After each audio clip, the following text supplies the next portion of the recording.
시청자 여러분 안녕하십니까, 정유입니다. 네, 오늘은 다른 게 아니고 제가 낚시를 갔다 원줄을 해 먹었어요. 원줄을 해 먹은 게 2008칸 때인데, 이게 보시면 뭐 일명 호삭기라고 부르잖아요. 호삭기. 초리대시 이렇게 뽁 빠졌어요. 저거 당기면 뽁 빠졌어요. 근데 이 초리대실에서부터 원줄이 있었을 거고, 봉돌까지 갔을 거고, 봉돌에서도 또 목줄이, 저는 스위벨을 많이 사용하기 때문에 노지에서도 이 스위벨에 또 매듭들이 있었을 거잖아요. 그런데 물론 제가 이거 대를 안 상하게 하기 위해서 이렇게 막 팍팍 후려치는 게 아니고 어쩔 수 없이 당겼어요. 근데 모든 매듭은 한 군데도 터지지 않고 호석기 실이 빠져나갔어요. 그러면 다른 매듭은 전혀 문제가 없었고 엄청 강하다는 뜻이잖아요. 근데 저도 대물낚시를 많이 즐기는 대부분 3호줄을 많이 씁니다. 카본 3호. 근데 불현듯 생각이 든 게, 채비를 하기 전에 이거 시청자분들한테 이 강한 매듭법, 간단하면서 강한 매듭법을 소개시켜 드려야겠다라는 생각이 들어서 오늘 카메라를 켰습니다. 네, 원줄을 다시, 이건 호삭기 실이라고 하는 이 초리대 실을 다시 작업을 해야 돼서 2008칸 대 말고 제가 낚싯대 줄을 지금 매야 되는 다른 대가 있으니까 이 대 줄을 하면서, 작업을 하면서 여러분들한테 어떻게 하면 쉽고 간단하면서 강한 매듭법을 사용하실 수 있도록 자세하게 한번 설명해 드리겠습니다. 네, 먼저 팔자 매듭 설명해 드릴게요. 줄을 이렇게 잡습니다. 잡고 잡은 상태에서 그대로 이렇게 한번 감아요.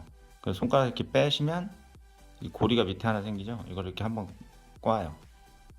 꼰 상태에서 이거를 줄을 여기다 넣고 이렇게 딱 하면, 자세히 보세요. 팔자가 됐죠? 네, 팔자가 되어 있으면 그 상태로 당기면 됩니다. 당기면 이렇게 팔자가 되거든요. 네, 이 팔자를 대부분들 많이 사용하세요. 이렇게 하셔서 뭐 예를 들어서 초리 대신 제가 설명하듯이 이 초리대 끝부분에 이렇게 고리를 만드셔서, 이렇게 고리를 만들죠. 그 다음에 이 부분에 이렇게 끼우셔서 이런 형태로 대부분 많이 사용하시거든요. 그리고 이 봉돌에 이 부분을 이렇게 끼우시고, 대부분 끼우시고 통과시킨 다음에 항상 이렇게 하시거든요. 매듭 부분이 이 윗부분에 남아있죠. 이 부분. 네, 이 원줄이 4호입니다. 4호. 제가 뭘 보여드리려고 하는 거냐면, 이 팔자 매듭이 강한가? 이 팔자 매듭을 사용하시면 안 된다는 얘기를 하기 위해서 제가 이거 하는 거거든요. 이 원줄이 4호입니다. 원줄 4호면 특히 강하죠. 두껍잖아요. 네, 이 4호 원줄이잖아요. 그죠? 한번 보세요. 이 4호 원줄을 만약의 경우 초리대 실에 사용하고, 초리대 실에 사용하시고 또 봉돌에 사용하시고 그러면 이 4호 원줄의 인장 강도가 강하겠죠. 네, 제가 한번 보여드릴게요. 만약에 세게 힘이 빡 들어간다, 이 부분에 끊깁니다. 뭐? 이게 왜 끊기죠? 4호 원줄인데 한 번의 힘으로? 근데 딱 터진 부분이 보시면 매듭이거든요. 한번 보세요. 여기 지금 보이시는 대로, 네, 딱 터진 부분이 팔자 매듭 있는 부분, 묶인 부분 있죠? 이 부분이 정확히 끊겼습니다. 딱 이제 끊긴 거예요. 이렇게. 만약에 초리대 실에 매듭 1개, 봉돌에 약간 2개죠. 그죠? 그러면 이게 제가 지금 4호줄로 했는데 한 50% 정도 기존의 이 라인의 강도를 감쇄시킨다고 생각합니다. 이 매듭 때문에, 팔자 매듭 때문에. 이 팔자 매듭을 안 쓰면 뭘 쓰지? 물론 초리대 실 감는 방법, 많은 방법이 있는데 가장 강력한 매듭을 설명해 드리겠습니다. 초리대 실 지금 롤링을 달았는데, 이 롤링 위로 이 튜브를 팔거든요. 이 튜브. 이 장점이 이게 꼬이는 걸 방지해요. 얘네들이 이렇게 꼬이는 거를. 그렇죠, 보이시는 거죠. 꼬이는 걸 방지하고, 낚싯대, 집에 낚싯대를 보관할 때 이렇게 눌리잖아요. 여기가 이렇게. 그럼 초리대 실 부분이 이렇게 꺾이면서 이 끝부분에서 이탈하는 게 많이 발생하잖아요. 이걸 보호하더라고요. 저는 이거 튜브 사서 꼭 사용하는데 이게 되게 편해요. 꼬이지도 않고 이게 막 이렇게 망실이 되지도 않고. 일단 처음에는 이 원줄을 이 초리대 실에 묶는 거 이거 자세하게 설명해 드리겠습니다. 초리대 실 묶는 법, 예, 무매듭법입니다. 설명해 드릴게요. 똑같이 이 원줄을 이렇게 가지고 그냥 이렇게 잡으시면 돼요. 이렇게 잡으세요. 넉넉하게 이렇게. 그 다음에 손가락을 이 구멍에 이렇게 2개를 넣습니다. 그래서 바깥 돌리기로 1번, 2번, 이렇게 3번 돌립니다. 그 다음에 이 원래 기둥지 있죠, 원줄, 이 뒤에 있는 원줄을 이 안쪽으로 잡고 끌어당기는데 이때 이 실을 놓으시면 안 되거든요. 쭉 당기시면 고리가 이렇게 매듭이 지어지죠, 그죠? 쭉 당기셔서 이렇게 이 짧은 줄, 이 엄지손가락 이 짧은 줄 놓고 이렇게 당기면 이렇게 딱 기둥이 되거든요, 이렇게. 그럼 이 상태에서 고리가 생겼잖아요. 뒤는 짧은 줄과 긴 줄이 있고 고리가 생긴 상태에서 이 초리대 실에 이걸 끼웁니다. 이렇게 끼우고 이 중에 긴 줄 있죠? 짧은 줄을 놓으시고 긴 줄을 놓고 이렇게 당기시면 되거든요. 쭉 당기시면 이게 무매듭법이에요. 초리대 실 끝으로 당겨서 원줄 이렇게 당기면 당길수록 더 강력한 매듭이 됩니다. 이 부분 물론 터지지 않고요. 이게 너무 길면 다른 건 이렇게 엉킬 수가 있잖아요, 그죠? 적당한 길인데 저는 한 1cm 정도로 잘라줍니다. 짧은 줄이죠, 요게. 예, 요거는 제가 이제 오른손에 들고 있는 요거는 원줄입니다. 이건 짧은 줄이고. 아까 제가 이렇게 1cm 이렇게 자른다고 그랬잖아요. 1cm만 남겨놓고.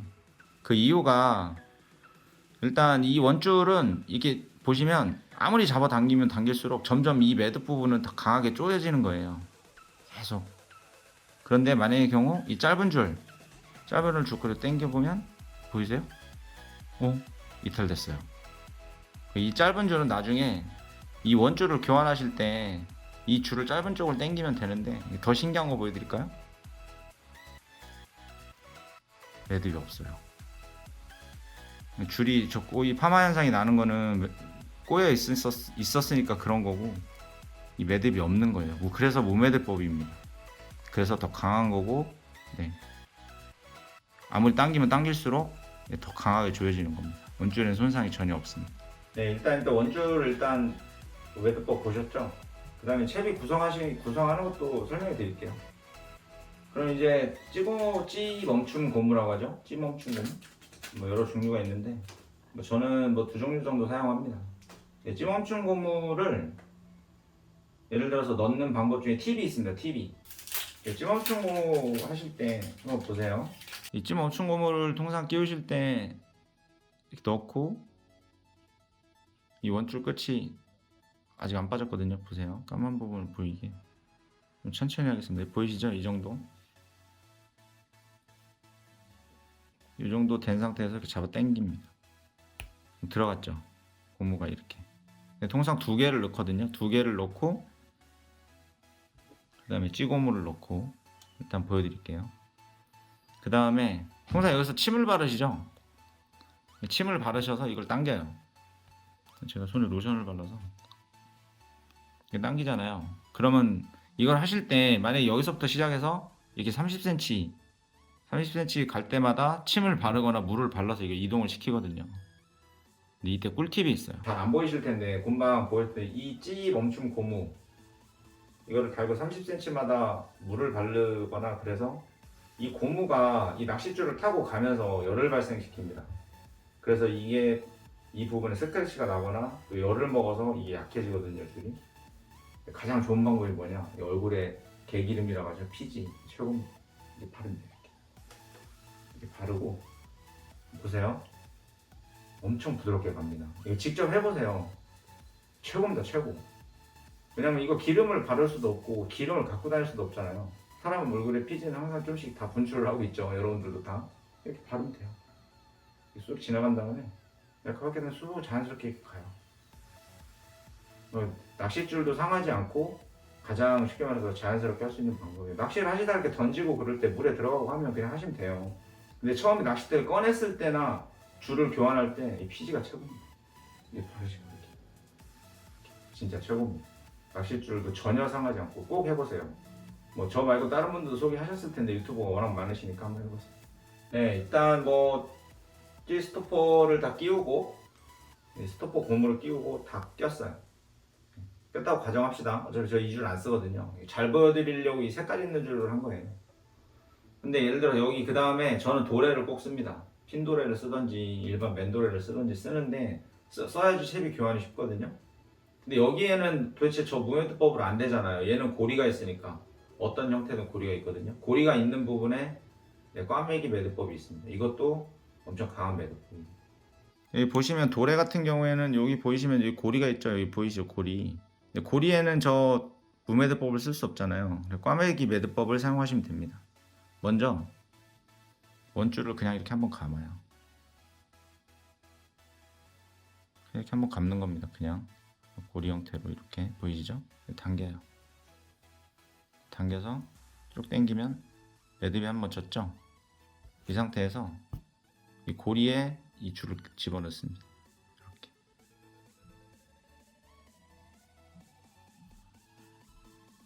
이렇게 고리에 넣으신 상태에서 이게 돌아갈 수 있잖아요. 도래 종류는 돌거든요. 이거를 한 3바퀴 정도 감습니다. 2번, 3번. 감은 상태에서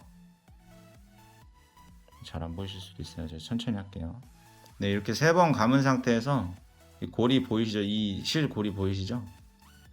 바깥쪽에서 안쪽으로, 바깥쪽에서 안쪽으로 줄을 끼웁니다. 끼운 상태에서 다시 저는 이 고리가 또 생기거든요. 여기 보세요. 보이시죠? 근데 이 상태에서 당겨도 돼요. 이 상태에 당겨도 매듭이 되거든요. 당겨볼게요. 천천히. 당기시면 이 매듭이 지어지면서 저 매듭 끝까지 와요. 이 부분에 여기에 뭐 침을 바르시든지 물을 발라주세요. 아무래도 열을 먹거든요. 잡아 당기면. 그래서 쭉 당기면 딱 이렇게 멈춥니다. 그러면 이 아까 처음 지었던 매듭 보이시죠? 잘 안 보이실 수도 있는데 그 매듭이 지금 두 번째 이제 다시 원으로 감은 그 꽈배기 매듭법 매듭한 부분에 꽉 붙잡고 있기 때문에 이게 절대 안 터집니다. 이것도 무매듭법의 한 종류입니다. 그래서 아무래도 도래를 끼니까 끝에 일부 조금 남겨놓고 자르시면 되죠. 네, 이 봉돌 이제 연결했거든요. 도래하고. 그 다음에 이제 여기다가 또 바늘을 달거나 뭐 중간에 수입벨을 달려면 중간 뭐 기둥줄을 달아야겠죠. 연결하는 가장 간단한 방법이 있습니다. 네, 설명해 드리겠습니다. 네, 이 봉돌에 이제 수입벨이나 바늘 같은 거 묻는 매듭이에요.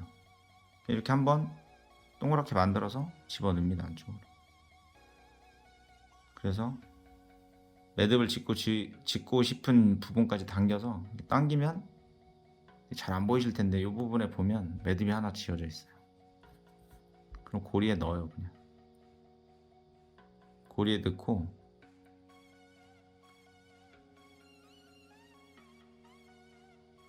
이렇게 한번 감으면 되거든요. 보세요. 가까이 확대해서 한번 보여드릴게요. 여기 보이시면 지금 여기 매듭, 요 매듭 보이시죠? 여기 조그만 매듭 위쪽에 여기에 요거하고 여기는 지금 봉돌에 다 있는 거 쭉 당기면 딱 걸리죠. 그러면 조금 전에 이 돌에 매듭 하는 거 똑같은 원리로 당겨집니다. 만약에 경우 이제 여기서 스위벨을 여기다 이 부분에 다신다든지 또는 바늘이 달려있는 이게 목줄일 수도 있잖아요. 중간 목줄이라고 저는 표현하거든요. 이 중간 목줄 여기다 뭐 이렇게 스위벨을 단다든지 한번 더 그냥 보여드릴게요. 그거 똑같습니다. 한 번 더 자르고 그냥 한번 묶으세요. 이렇게 그다음에 이렇게 당기면 이 꺾이는 부분이 지금 매듭이잖아요. 집어넣으시고 이 상태에서 그냥 다시 한번 집어넣어서 매듭이 바깥쪽으로 고리 바깥쪽으로만 이렇게 나가면 되거든요. 꼬이지 않게 해서 딱 매듭을 지어놓고 이게 당기시면 돼요. 그럼 딱 됩니다. 네, 이렇게 이제 채비가 구성됐어요. 그러면 이제 이 중에 필요 없는 줄을 자르겠죠. 꼬이지 않게 하기 위해서 적당한 길이를 자르고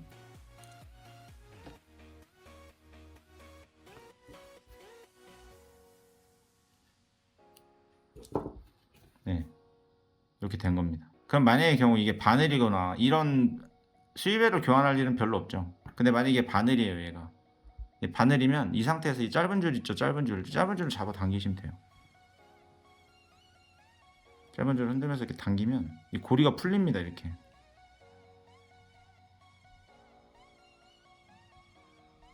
보이시죠? 풀렸죠? 네, 풀렸습니다, 이렇게. 이 팔자 매듭을 만들어서 고리를 만든 다음에 또 이런 스위벨에 끼우고 바늘도 그렇게 해서 다시고 그러면 길이 조절하기도 상당히 불편하거든요. 또 나중에 바늘을 교환하려고 할 때 그거 팔자 매듭 거꾸로 해서 막 지금 제가 무슨 어떤 느낌인지 아실 거예요. 그 고리로 바늘을 다시 통과시키고 잡아 당긴 걸 다시 풀어서 막 이런 건데 지금 이거 보시는 짧은 줄만 잡아 당기면 바늘 교환도 되게 간편합니다.